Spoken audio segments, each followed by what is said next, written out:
জীববিজ্ঞানের ধারণা। আমরা ছোটবেলা থেকে শুনে এসেছি যে যাদের জীবন আছে তারা জীব, আর যেসব জিনিসের জীবন নেই সেগুলো জড়।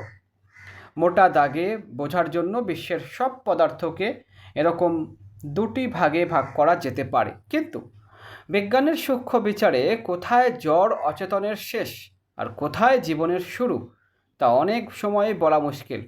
আসলে জীবনের ভিত্তিমূলে কাজ করে পদার্থবিজ্ঞান এবং রসায়নের সেই একই নিয়ম, যা কিনা জড়জগৎকেও নিয়ন্ত্রণ করে।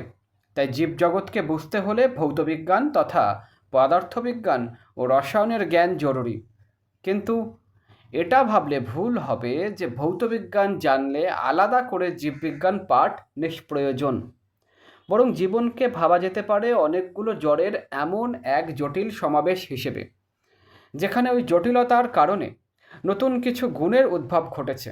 ঠিক যেমন হাইড্রোজেন আর অক্সিজেনের নির্দিষ্ট আনুপাতিক সংযোগে পানি তৈরি হয়, যার বৈশিষ্ট্য হাইড্রোজেন বা অক্সিজেন কোনোটার মতোই হয় না।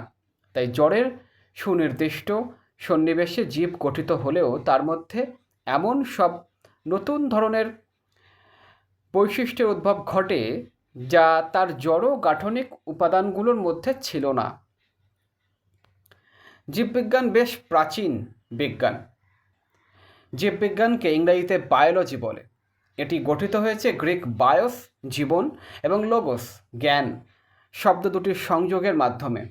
যেহেতু চিকিৎসা ও কৃষি সংক্রান্ত ব্যাপারে জীববিজ্ঞানের একটি গুরুত্বপূর্ণ ভূমিকা রয়েছে, সেহেতু সভ্যতার একেবারে আদিকাল থেকে গ্রিস, মিশর, মধ্যপ্রাচ্য, ভারতবর্ষ ও চীন সহ বিভিন্ন অঞ্চলের সভ্যতায় জীববিজ্ঞানের কিছু না কিছু চর্চা হয়েছে। যদিও সেসব চর্চাকে আধুনিক বৈজ্ঞানিক পদ্ধতির বিচারে ঠিক বিজ্ঞান বলা যায় না, তবু জ্ঞানের এই শাখার বিকাশের জন্য তা অপরিহার্য ছিল।